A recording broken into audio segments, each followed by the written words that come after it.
Wow. Imagine having an enemy that has a position of influence in your child's life and knowing that that person sends you notes and messages every now and then. If you don't do this, if you don't do that, that boy is. Now, after the recent rape. What? That's crazy. Think about that. You think Puffy doing that, man? He gonna send what is up? YouTube. How y'all doing? Yeah. Quincy, y'all. Quincy is doing. I knew one of them. It's too many of them. Too many kids, man. One of them gonna do right. You know, and he the stepson, y'all. So, God dang, Kim Porter's son, Quincy, turns on Diddy and expose his crimes. Quincy saved Kim's twins. I was great. Put on my bull crap eyeglasses, my shades. I put them on, even though I think. Shout out to him if he's doing that. But check this out, man. Uncle Mike, y'all hit that subscribe button, hit that bell, man. Let's check this bad boy out, man. Here we go. You know, when it all happened, I was filming away, so there was. I'm like the rock of the family, especially when it comes to times where it's like family is really needed, and now something. I'm back. I don't mean to be the. You know something, and you ain't got to tell us, but as long as you do the right thing. Super big brother dad, but this is nuts. I might record the whole ride. In storage. Oh, you need that. What'd you forget? And what do you need to drive? I'm like the proud mother. Yes, do you see my smile? Jeez. Yes, we see that beautiful smile. Model Kim Porter stepped out in Los Angeles on Monday night to support her son, Quincy Brown, who is the star of Jamal Hill's new film, Brotherly Love. So, it looks like Quincy Brown, Kim Porter's son with 𝗟𝗡𝗡𝗞𝗦, is making some major moves behind the scenes to protect his younger sisters, Jessie and Delilah, amid Diddy's ongoing legal troubles. And rumor has it that Quincy's been quietly working with authorities, shedding light on what really went down in that household. You see, Diddy liked to play the father figure to Quincy without actually making it official through adoption. Allegedly, he even used Quincy as a pawn to get revenge on Kim's ex, 𝗟𝗡𝗡𝗞𝗦. And if that wasn't enough drama, Jaguar Wright recently threw some serious accusations into the mix, suggesting that Diddy would regularly threaten 𝗟𝗡𝗡𝗞𝗦 by using Quincy as leverage. Who's standing, and now 𝗟𝗡𝗡𝗞𝗡 is he's being cryptic, not too cryptic, but he's very cryptic. He's very cryptic, but he's speaking louder than he's ever spoken before. Ever. And the reason why he's cryptic is for the sake of his son. Wow. Imagine having an enemy that has a position of influence in your child's life and knowing that that person sends you notes and messages every now and then. If you don't do this, if you don't do that, that boy is. Now, after the recent rape. What? That's crazy. Think about that. You think Puffy doing that, man? He gonna send, your girl and your son is living with me, and if such and such don't happen, or I off your son. What? Are you serious? Man, that's crazy, man. That's crazy if that's happening. Child's life and knowing that that person sends you notes and messages every now and then. If you don't do this, if you don't do that, that boy is. Now, after the recent raids on Diddy's properties, 𝗟𝗡𝗡𝗞𝗦 publicly spoke out, urging Quincy to come back home. And while Diddy has reportedly used every trick in the book to sway Quincy's allegiance, it seems Quincy's loyalty has always leaned towards his biological roots. However, it hasn't been easy to navigate this situation, especially because he felt responsible for his sisters after their mother died. Now, here's the latest buzz. There's talk swirling around that Quincy might be in witness protection, and he's allegedly lending a helping hand to investigators digging into the suspicious circumstances surrounding Kim Porter's untimely death. And Quincy's missing. Oh. And lastly, after he was questioned by the feds. I wouldn't be surprised if he was in witness protection right now. For years, whispers have circulated suggesting that Diddy had a hand in Kim's demise. The speculation goes that Kim held too many of his skeletons in her closet and was gearing up to spill all the tea in a tell-all book. 𝗟𝗡𝗡𝗞𝗦 even went so far as to label Kim's passing as murder on social media, right before he himself was struck down by a mysterious illness and spent months in a coma fighting for his life. Now, Quincy has always kept silent on these rumors about his mom's passing, but word on the street is that he bided his time, knowing he couldn't publicly go against Diddy until the moment was right. Well, it seems like that moment may have finally arrived, with Quincy potentially stepping into the spotlight as the key witness against Diddy. But did Quincy ever drop any hints suggesting Diddy's involvement in his mom's death? And could this be the breakthrough that finally brings justice for Kim Porter? Let's break it all down. When your mom passed, how did that affect you, man? And were you ever able to get over that? Or how do you even move on after something like that happens? You don't. Okay. You don't. You Damn don't right it hurt. It still hurt. It still is like a constant learning process on like how to deal with it, you know, but. So I'm sure you've all seen the dramatic footage of Diddy's mansions getting raided and his sons Christian and Justin getting cuffed by the feds while Diddy himself was nowhere in sight. But here's the kicker. Rumors are swirling that Diddy had prior knowledge of the raid and left his sons to face the cameras while he allegedly attempted to make a quick getaway, only to be intercepted by the feds at a Miami airport. But hold on a second. What about Quincy Brown, the young man Diddy always claimed as his own? Where was he during all this chaos? Well, word on the street is that Quincy was already in cahoots with the feds before Diddy got wind of the raid. He allegedly made sure to keep a low profile and whisk his two younger sisters, 𝗟𝗜𝗡𝗞𝗦 and Delilah, out of harm's way before the feds swooped in. Now, before we dive deep into Quincy's alleged plan to help the feds bring Diddy down, let's rewind a bit and fill you in on the backstory on how Quincy ended up under Diddy's wing instead of with his biological father, 𝗟𝗡𝗡𝗏. Quincy's late mom, Kimberly Porter, was born on December 15, 1970 in 𝗗𝗢𝗡𝗞𝗦, Georgia, and after graduating high school, she moved to Atlanta to fulfill her dreams of becoming an actress and model. Kim quickly caught the attention of modeling agencies and started working as a commercial model and appeared in several music videos like Heavy D and the Boys, Nuttin' But Love, and Big Daddy Kane's Smooth Operator. Around this time, Kim met the Uptown Records founder Andre Harrell, and he offered her a job as a receptionist at Uptown. And this is when Kim crossed paths with singer-songwriter 𝗟𝗡𝗡𝗏. 𝗟𝗡𝗡𝗏 kicked off his music career singing background vocals on Heavy D and the Boys songs, thanks to his childhood friendship with the group member Edward Eddie F. Farrell. That connection paved the way for 𝗟𝗡𝗡𝗏 to cross paths with Andre Harrell, and Andre welcomed 𝗟𝗡𝗡𝗏 into the family at his brand new label, Uptown Records. Anyway, 𝗟𝗡𝗡𝗏 and Kim Porter instantly clicked and started dating shortly after. 𝗟𝗡 was head over heels for Kim, and he helped her move to New York to pursue her modeling career. In 1991, Kim gave birth to 𝗟𝗡's son, Quincy, and that same year, 𝗟𝗡 wrote the timeless 𝗟𝗓𝗡𝗏 hit Forever My Lady in honor of Kim and their son. Kim also supported 𝗟𝗡's music career during his peak, and 𝗟𝗡 always claimed that Kim was the love of his life. Yeah, his mom was my first love, right? You know, when I brought her here from Columbus, Georgia to New York, and we made an amazing young man. Kim and 𝗟𝗡 were madly in love, and they actually tied the knot in secret before Quincy was born. Numbers and likes, that's not what I do. But what's funny, I posted something the other day. Yeah. Talking about my ex-wife. Yeah, I said it, my ex-wife. Kimberly. Nobody knew, because we didn't discuss being married. We didn't discuss it. But I was just giving her, you know, like every so often I give a tribute.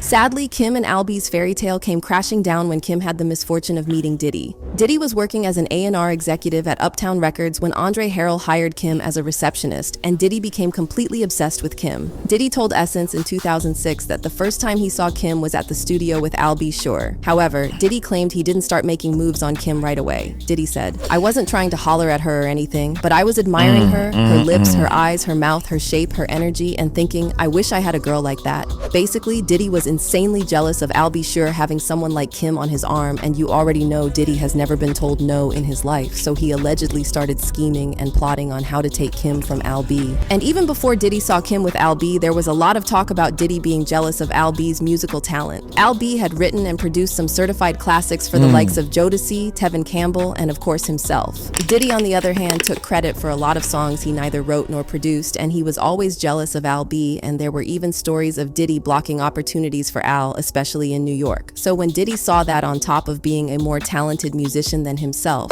Al B also had a dream girl. He just couldn't help himself and pulled out all the stops to get between Al and Kim. Kim kept turning down Diddy's advances, but he was relentless, so she finally decided to give him a chance. By this point, Kim and Al had already separated, and in 1994, Kim and Diddy went public with their romance. Now keep in mind that while Diddy was busy wooing Kim and making all sorts of promises to her, he wasn't exactly waiting on the sidelines. In fact, right in the midst of all that, he ended up having a son, Justin, with Kim's friend Misa Hilton. But Kim still decided to give Diddy a shot, and in 1997, she became pregnant with their son, Christian. It should have been the happiest time for Kim, but instead she found out that Diddy was cheating on her while she was pregnant with none other than Jennifer Lopez. Oh, and he didn't stop at J-Lo. According to Gene Deal, Diddy also used to sneak around with other men. He was with every chick, every dude, whoever he wanted to be with, you know, when Kim was alive, praying with them, doing whatever he had to do. This marked the beginning of Kim and Diddy's toxic, on-again, off-again relationship that went on for 13 years. Kim tried to leave Diddy multiple times, but he apparently made her life a living hell every time she would even think about dating someone else.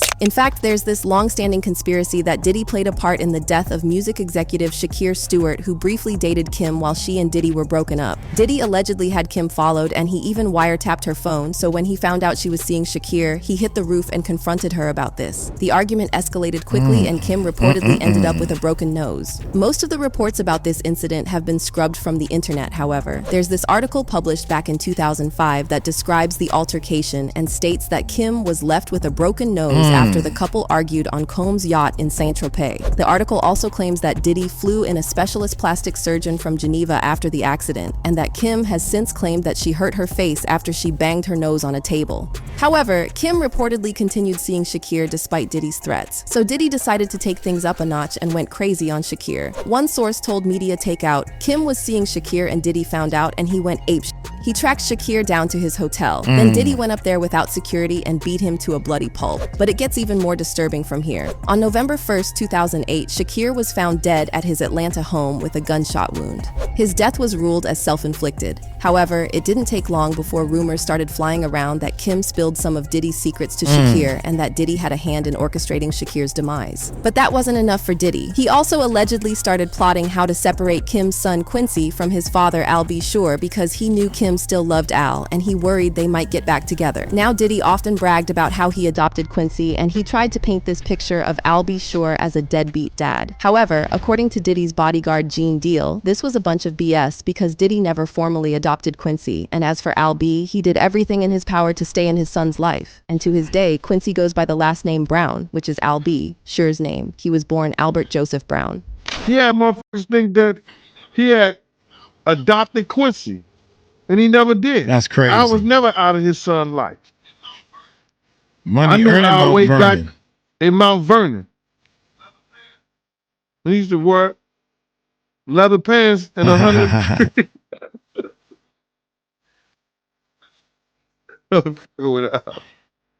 That was way back then, though, man.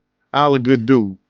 A good dude. Now, while Diddy was playing the role of Father of the Year in public, he was treating Kim like dirt behind the scenes, putting his hands on her, cheating on her left and right, allegedly with both women and men, and he even fathered another secret child with his longtime associate, Sarah Chapman. Sarah gave birth to Diddy's daughter, Chance Combsby, in 2006, and shortly after, Kim finally left Diddy for good. However, less than a year later, tragedy struck when news broke that Kim's lifeless body was found in her home following a short bout of pneumonia. On the morning of November 15, 2018, Kim was discovered unconscious in her bed by a family member, and by the time the paramedics arrived, it was sadly too late, and Kim was pronounced dead at just 47 years old. After the autopsy was completed, the LA County Medical Examiner coroner concluded that Kim died from lobar pneumonia and that the manner of death was natural. However, the timeline leading to this tragedy is suspicious, to say the least. Reports surfaced that Kim started complaining of a sore throat on November 7th, and by November 12th, she developed a fever. However, However, she tested negative for both influenza and strep and received treatment with antibiotics, vitamins, and pain relief medication. And according to her family, by November 14th, she felt perfectly fine and her temperature was back to normal. The coroner's report also stated that Kim had no documented history of substance or alcohol use or any underlying medical conditions. In fact, she seemed to be in perfect health. 𝗟𝗡𝗡𝗞𝗦 also later confirmed this, revealing that he saw Kim shortly before her passing and she looked great and didn't complain of any health problems. But that's not all 𝗟𝗡𝗡𝗞𝗦 said. In July 2020, he dropped a bombshell on social media by referring to Kim's death as murder. Al posted a throwback video of himself crying and wrote, "I just found this footage from the morning I learned of Kim Porter's murder and how it ripped the soul from my physical body."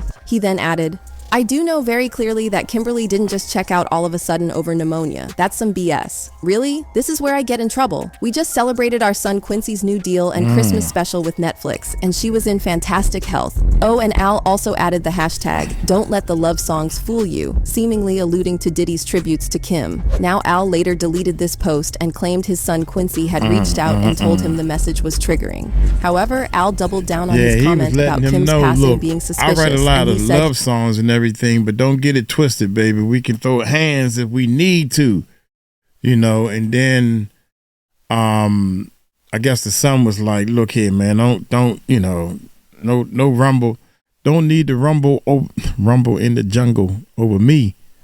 That's the bull. That's why the bull glasses is on. Christmas special with Netflix, and she was in fantastic health. Oh, and Al also added the hashtag, "Don't let the love songs fool you," seemingly alluding to Diddy's tributes to Kim. Now Al later deleted this post and claimed his son Quincy had reached out and told him the message was triggering. However, Al doubled down on his comment about Kim's passing being suspicious, and he said he stands firm in his belief that Kim's death just doesn't make sense. Meanwhile, rumors started flying around that it wasn't Quincy but Diddy who called 𝗟𝗡𝗡𝗞𝗦 and told him to take down that post. And allegedly, Diddy threatened 𝗟𝗡𝗡𝗞𝗦 by reminding him that Quincy lives under his roof and that something bad could happen to him at any time. However, Al refused to stay silent, and in November 2021, he posted a throwback photo with Kim and Quincy with the caption, "She sent me this saying, life imitating art, art imitating life. Now it all makes sense. She told me other stuff too. She was running. I said, call the FBI." 𝗟𝗡𝗡𝗞𝗦 also added in the comments, "You would never believe what she went through." Now, the fact that 𝗟𝗡𝗡𝗞𝗦 immediately told Kim to call the FBI and not the police is a huge red flag, and it sounds like whatever Kim had confided to Al about her life with Diddy, it was something huge. But get this, just months after he shared this post, Al was hospitalized after suffering a mysterious medical emergency. He later said he collapsed suddenly while working in the studio, and the doctors were completely confused because they couldn't figure out how he had so many things wrong with him at the same time. Al spent 2 months in a coma, and he later revealed he underwent various medical procedures, including an organ transplant, multiple blood transfusions, intubation, and being placed on a ventilator. He also shared that he had accumulated excessive fluid in his lungs, fungal pneumonia, became septic, and had lymph nodes removed. Obviously, this sent shockwaves through the fan base, and fingers quickly started pointing in Diddy's direction. Fast forward a bit, and Al's been dropping these Man, it's different. It hits you different when you see all the daggone stuff he went through. God, dog, man. Seeing him in the hospital and all that stuff. Like Jamie Foxx, man. There's something fishy going on. Mysterious messages left and right, leaving everyone guessing and adding more fuel to the fire about Diddy's potential role in Kim's passing and his own health scare. And then after Diddy's houses were raided last month, 𝗟𝗡𝗡𝗞𝗦 sent a public message to his son Quincy telling him to come home. 𝗟𝗡𝗡𝗞𝗦 shared a throwback photo with Quincy and wrote in the caption, "Letter to my son, come home. The door is wide open. You're safe here, son. I love you, Pops, you're biological." But that's not all. 𝗟𝗡𝗡𝗞𝗦 also recently announced he's making a documentary about his life, and he said the documentary will address the mysterious circumstances that led to his coma. We are going to be producing the 𝗟𝗡𝗡𝗞𝗦 life story. Man, I need to get into some of this stuff. So hold Diddy. Hold on to your britches, and you'll really understand how I ended up in a coma. You're really going to be the cold Homeland Security.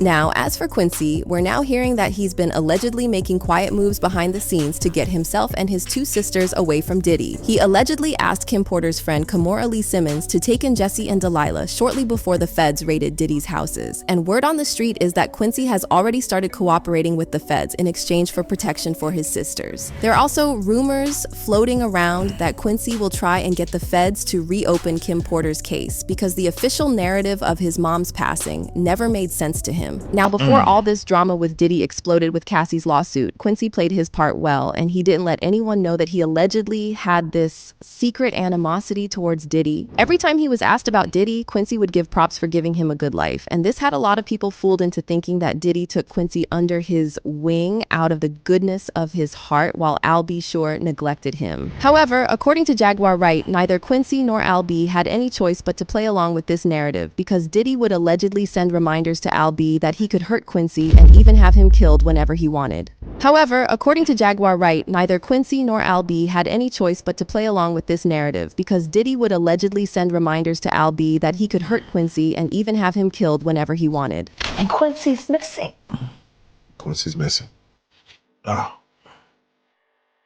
And that's After he was questioned by the feds. after. I wouldn't be surprised if he was in witness protection right now. Which means his father ain't never gonna see him.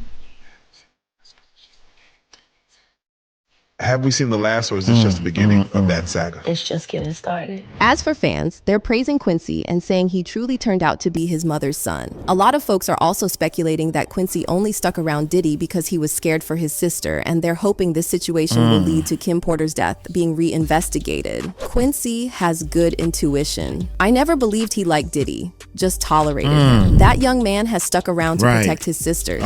He's solid and played his cards right. Smart dude. Quincy, your mother would be so proud for you to step up for the girls. Be the mom they need, and God bless your journey if it gets to that point. Your mother is your guiding angel. But let's hear your thoughts on Quincy and his alleged plan to bring down Diddy. Do you think Quincy only stuck around Diddy to protect his sisters? Drop your comments below and don't miss out on this next story. Shout out, I'm glad somebody finally did something on Quincy, man, so I could take the bull glasses off. Shout out to Quincy, period, man, because he's doing a lot that, you know, you can't leak this stuff out, because if you leak it out, then Puffy and his crew gonna come and they see, you know, he in a coma with ammonia. He's sick. How about that? And the thing that tripped me out is he had to do this for his sisters, but it's easy for him because Puffy ain't gonna hurt them girls. Not his girls. All three of them. And then the baby. Yeah, Puffy ain't gonna do that. But some other people might try to get at the kids because Puffy done hurt they kids or something. You know, so that's a slippery slope right there, man. I don't think, dang, man, this is crazy, man. So if I was a betting guy, I would bet that he gonna testify against Diddy. But the only reason he want to, how about that? He want to, but he may not, because he know through his experience that he got a lot of pull. Ain't nobody coming up and saying that Diddy did it or he did this. Ain't nobody even talking about going for him or against him. Everybody done wash their hands of it. Hey, I'm gonna get on up out of here, man. Y'all take it light, take it slow. Tell them Uncle Mike told you so. Peace out.